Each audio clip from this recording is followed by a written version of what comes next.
ప్రపంచ కుబేరుల జాబితాలో అనూహ్య మార్పులు చోటు చేసుకున్నాయి. ఒరాకిల్ కార్పొరేషన్ సహ వ్యవస్థాపకుడు టైర్ లారీ ఎలిసన్ ఇప్పుడు ప్రపంచంలోనే రెండవ అత్యంత సంపన్న వ్యక్తిగా అవతరించారు.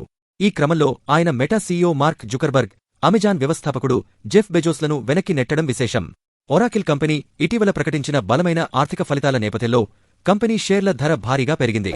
ఇదే లారీ ఎలిసన్ సంపద అమాంతం పెరగడానికి, ఆయన ర్యాంకింగ్ మెరుగుపడటానికి ప్రధాన కారణంగా నిలిచింది.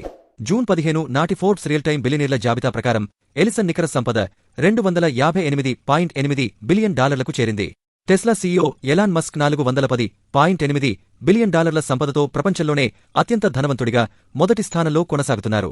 కేవలం 2 నెలల క్రితం, అంటే ఏప్రిల్ 2025లో ఫోర్బ్స్ విడుదల చేసిన వార్షిక కుబేరుల జాబితాలో లారీ ఎలిసన్ $192 బిలియన్ సంపదతో 4వ స్థానంలో ఉండటం గమనార్హం. అంటే ఈ 2 నెలల కాలంలోనే ఆయన సంపద సుమారు $66.8 బిలియన్ పెరిగింది. ఒరాకిల్ షేర్ల విలువ అమాంతం పెరగడమే ఇందుకు కారణమని స్పష్టమవుతోంది. జూన్ 13న ఒరాకిల్ తన ఆర్థిక ఫలితాలను ప్రకటించిన తర్వాత కంపెనీ షేర్లు ఒక్కసారిగా పుంజుకున్నాయి. ఒక్కో షేరు $200 వద్ద ముగియగా కంపెనీ షేరుకు $1.70 ఆదాయాన్ని, మొత్తం $15.9 బిలియన్ రాబడిని నమోదు చేసినట్లు తెలిపింది.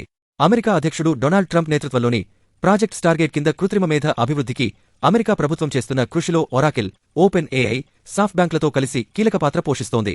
ఒరాకిల్ ఏఐ విజన్ గురించి ఎలిసన్ ఎప్పటికప్పుడు తన అభిప్రాయాలను వెల్లడిస్తూనే ఉన్నారు. సాంకేతిక పరిజ్ఞానం ద్వారా నిరంతర రికార్డింగ్, రిపోర్టింగ్తో ప్రజల ప్రవర్తనను మెరుగుపరిచేలా పర్యవేక్షణకు ఏఐ ఒక కొత్త శకాన్ని తీసుకువస్తుందని ఆయన గతంలో వ్యాఖ్యానించారు. ప్రస్తుతం 80 ఏళ్ల వయసున్న లారీ ఎలిసన్ ఒరాకిల్ చైర్మన్గా, చీఫ్ టెక్నాలజీ ఆఫీసర్గా సేవలందిస్తున్నారు. ఆయన 1977లో ఒరాకిల్ను స్థాపించి 2014 వరకు సీఈఓగా బాధ్యతలు నిర్వహించారు. ఆయన నాయకత్వంలో ఒరాకిల్ అనేక పెద్ద కొనుగోళ్లతో విస్తరించింది. 2021లో హెల్త్ టెక్ కంపెనీ సెర్నర్ను $28.3 బిలియన్ కొనుగోలు చేయడం వీటిలో ముఖ్యమైనది.